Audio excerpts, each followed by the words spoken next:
सुप्रभात। प्रेम की आंखों से प्रभु का दर्शन।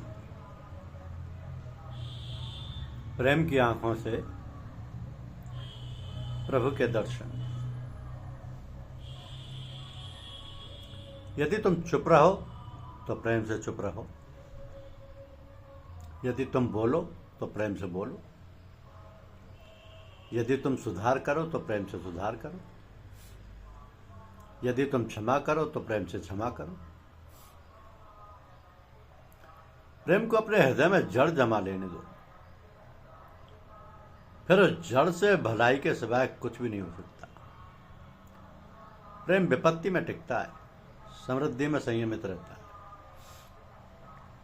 कठोर कष्टों में बहादुर, अच्छे कार्यों में प्रसन्न, प्रलोभन में पूर्णतः विश्वसनीय, आतिथ्य में पूरी तरह उदार होता है। सच्चे भाइयों और बहनों के बीच जितना प्रसन्न हो सकते हो उतना प्रसन्न रहो। झूठे लोगों के बीच जितना धैर्य रख सकते हो उतना धैर्य रखो। प्रेम शास्त्रों की आत्मा है, गरीबों का धन है, मरने वालों का जीवन है। प्रेम ही सब कुछ है। बस हम अपने हृदय की आंखों को ठीक करें, जिनके माध्यम से हम इस धरातल पर ही ईश्वर को देख सकते हैं। हमारी आदतों में सुधार हो, केवल शब्दों में नहीं, बल्कि जीवन में बदलाव के माध्यम से। अंतिम बिंदु यही है कि हमें अपने मन की उस आंतरिक क्षमता जिसमें अज्ञानता और अहंकार है,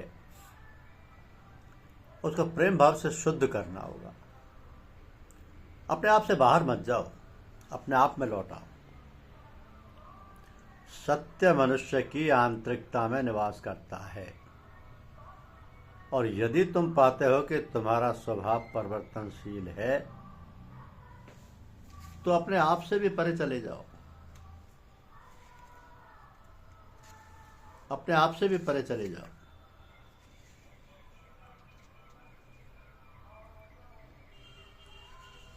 क्योंकि ये आनंद में परमात्मा ही अन्न में आदि सबके अंतरात्मा है। वे सब भी इन्हीं के स्थूल रूप हैं। इसी कारण उनमें ब्रह्म बुद्धि होती है और ब्रह्म के आंशिक लक्षण पाए जाते हैं, परंतु पूरी तरह ब्रह्म के लक्षण आनंद में ही घटते हैं। क्योंकि समस्त प्राणियों आनंद स्वरूप पर ब्रह्म परमात्मा से ही सृष्टि के आदि में उत्पन्न होती है। इन सबके आदि कारण तो वही हैं, तथा इन आनंद में परमात्मा के आनंद का लेश पाकर ये सब प्राणी जी रहे हैं। कोई भी दुख के साथ जीवित रहना नहीं चाहता। इतना ही नहीं, उन आनंद में सर्व अंतर्यामी परमात्मा की अलौकिक शक्ति की प्रेरणा से ही इस जगत के समस्त प्राणियों की सारी चेष्टाएं हो रही हैं। उनके शासन में रहने वाले सूर्य आदि यदि अपना अपना काम ना करें तो एक क्षण भी कोई प्राणी जीवित नहीं रह सकता। सबके जीवनाधार सचमुच वे आनंद स्वरूप परमात्मा ही है, तथा प्रलय काल में समस्त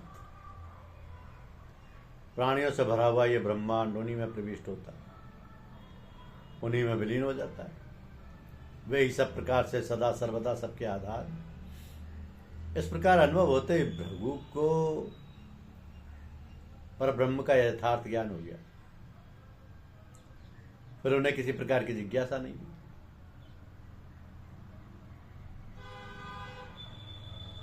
जिज्ञासा नहीं रही। इस प्रकार इस ब्रह्म विद्या का वास्तविक फल बताकर मनुष्य को उस साधन की ओर लगाने के लिए उपरोक्त प्रकार से अन्न प्राण आदि समस्त तत्वों के रहस्य विज्ञान पूर्वक ब्रह्म को जानने वाले ज्ञानी के शरीर और अंतःकरण में जो स्वाभाविक विलक्षण शक्तियां उत्पन्न हो जाती हैं,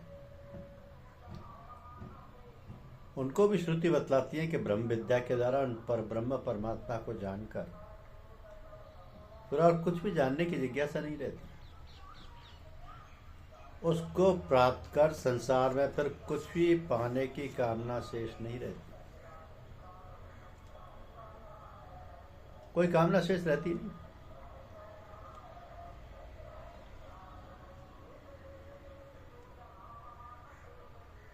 सारी इच्छाएं स्वतः ही समाप्त हो जाती हैं। ये प्रकृति का नियम है। गुण के आधार पर सभी वस्तुओं का मोल ठीक ठाक किया जा सकता है। गुरु की जहाँ कृपा हो जाए, गुरु के आदेश की पालना हो जाए, वहाँ स्वतः ही सब कुछ मिलने लगता है।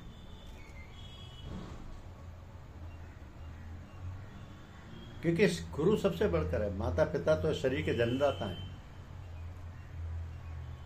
तो वे भी पहले गुरु होने के नाते पूजनीय है, परंतु सदगुरु का दिया हुआ ज्ञान रूपी द्वितीय जन्म अजर अमर होता है। क्योंकि तत्व ज्ञान कभी पुराना नहीं होता। गीता के 4 अध्याय के पहले श्लोक में भगवान ने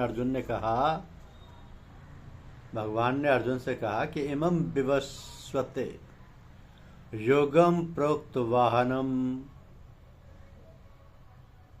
हम व्ययम, अर्थात यही ज्ञान बहुत पहले मैंने सूर्य को दिया था, जब तुम्हें दे रहा हूँ। यह भी सच है कि पृथ्वी भर में ऐसा कोई द्रव्य अर्थात धन संपत्ति है ही नहीं जिससे गुरुदेव के दिए हुए एक अक्षर सत्य ज्ञान का ऋण चुकाया जा सके।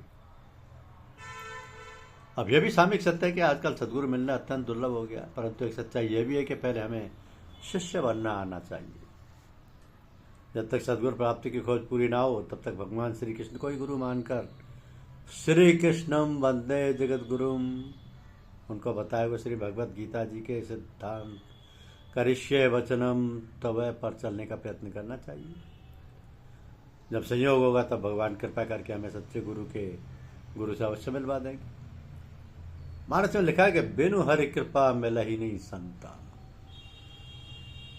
बिनु हरि कृपा मिला ही नहीं संता। धन्यवाद। YouTube चैनल को लाइक और सब्सक्राइब अवश्य कीजिए। शुक्रिया।